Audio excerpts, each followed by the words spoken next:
માંડવીના હમલામંજલ ગામ પાસે નદીમાં ડૂબેલી અજાણ્યા મહિલાનું ભુજ ફાયર વિભાગે જીવના જોખમે રેસ્ક્યુ કર્યો।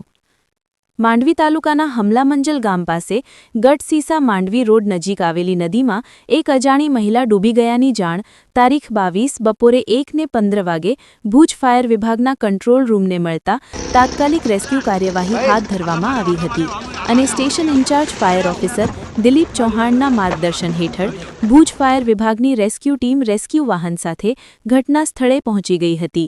નદીમાં મગર હોવા છતાં ફાયર સ્ટાફે જીવના જોખમે 2 દિવસ સુધી શોધખોળ ચાલુ રાખી હતી। શોધખોળના અંતે તારીખ 23ના રોજ સવારે 10 વાગે ડૂબેલી મહિલાને બહાર કાઢવામાં સફળતા મળી હતી। આ સમગ્ર રેસ્ક્યુ કામગીરીમાં ફાયરમેન અસલમ પટ્ટણી, સત્યજીતસિંહ ઝાલા, કમલેશ મતિયા, ઋષિ ઘોર, મોહન રબારી તેમજ ટ્રેની સ્ટાફ સાથે રહ્યું હતું।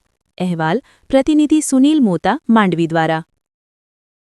પળના સચોટ અને ધારદાર સમાચાર નિહાળવા અમારા digital platform news channel Kutch કાનૂન અને ક્રાઇમ ન્યૂઝને સબસ્ક્રાઇબ અને લાઇક કરો।